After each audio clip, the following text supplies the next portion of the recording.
दोस्तों आरबीआई ने CIBIL score के नियमों में बदलाव किया है। जो उधारकर्ता है उनके लिए ये जानने योग्य बातें हैं, जो महत्वपूर्ण बदलाव किए गए हैं।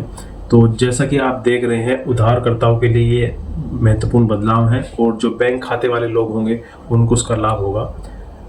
तो जो सिबिल स्कोर होता है वो आपका एक क्रेडिट योग्यता को दर्शाता है। आपके यह स्कोर आपके ऋण भुगतान का जो हिस्ट्री होती है, आपके क्रेडिट का जो उपयोग होता है और जो भी आपकी फाइनेंशियल बिहेवियर होता है, जो भी आपका फाइनेंशियल बिहेवियर होता है उस पर बेस होता है।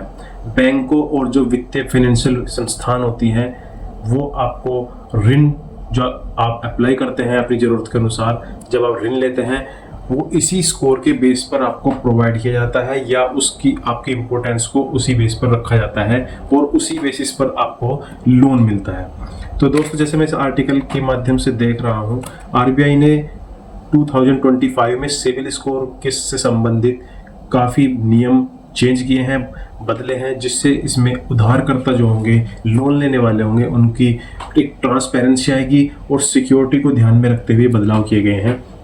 जैसे इसमें है कि सिबिल स्कोर जो होगा वो 15 दिन में अपडेट होगा। विद इन 50 डेज आपका सिबिल स्कोर अपडेट होगा और ये आप देखिए, आप बैंकों और वित्तीय संस्थानों को 15 दिनों में ग्राहकों के क्रेडिट डेटा को अपडेट करना अनिवार्य है, जो कि लोन लेने वाले के लिए काफ़ी अच्छी बात है कि 15 दिनों में ही आपको आपके क्रेडिट डेटा की अपडेट मिल जाएगी। और ये जो क्रेडिट डेटा है ये पहले मासिक आधार पर होता था, पूरे महीने पर, यानी कि 30 दिन के बेस पर होता था, लेकिन अब ये 15वें दिन और अंतिम तिथि जो होगी 15 दिन के बाद 30 तारीख होगी उसके बेस पर होगा, जो कि आपका एकदम अपडेटेड होगा। दूसरा, क्रेडिट रिपोर्ट एक्सेस की सूचना है। जब भी कोई बैंक या एनबीएफसी आपकी क्रेडिट रिपोर्ट तक पहुंचता है तो आपको एसएमएस या ईमेल के माध्यम से सूचना दी जाएगी। यह कदम की फाइनेंशियल इंफॉर्मेशन की सुरक्षा और ट्रांसपेरेंसी को सुनिश्चित करता है। कहने का मतलब यह है कि जब भी कोई बैंक या अदर कोई संस्था आपके क्रेडिट रिपोर्ट तक जाएगी तो आपको एसएमएस के थ्रू या ईमेल के थ्रू आपको एक इन्फॉर्मेशन जरूर दी जाएगी। अगला है इसमें ऋण रिजेक्शन का स्पष्ट कारण क्या होगा। जो आपका लोन अगर कैंसिल होता है, रिजेक्ट होता है, वो किस बेस पर होगा। यह है कि यदि आपका ऋण या क्रेडिट कार्ड आवेदन अस्वीकृत होता है।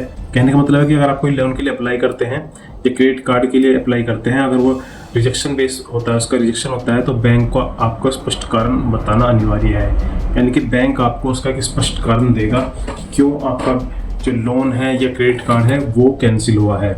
उस पर आपको एक वेबसाइट का लिंक प्रदान करना होगा क्रेडिट ब्यूरो को जो होगा, जिससे कस्टमर अपनी रिपोर्ट को आसानी से देख सके। अगला है डिफ़ॉल्ट से पहले सूचना। यदि आप कोई ऋण पर डिफ़ॉल्ट करने वाले हैं, किसी ऋण पर आप लोन पर डिफ़ॉल्ट करने वाले हैं, तो बैंक को आपको इससे पहले सूचित करना होगा। यह सूचना एसएमएस या ईमेल के माध्यम से दी जाएगी। ठीक है, इसमें भी अगर आपको कोई डिफ़ॉल्ट होता है, आप डिफ़ॉल्ट करने वाले हैं, तो बैंक को आप उसको सबसे पहले सूचित करना होगा उसके लिए, और ये सूचना ईमेल या एसएमएस के माध्यम से दी जाएगी। नेक्स्ट है शिकायतों का समाधान।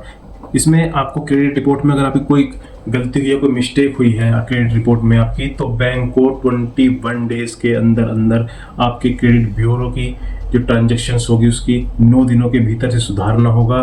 और यदि ऐसा नहीं होता है तो बैंक या जो भी इसकी संस्था होगी उस पर 100 रुपीज़ पर दिन का जुर्माना लगेगा। तो दोस्तों, ये थे आरबीआई के द्वारा कुछ नियमों में बदलाव किए गए हैं, कस्टमर को ध्यान में रखते हुए बदलाव किए गए हैं, काफ़ी सही हैं। और इसमें अब हर इंफॉर्मेशन कस्टमर के लोन से संबंधित, बैंक से संबंधित हमेशा अपडेटेड रहेगी।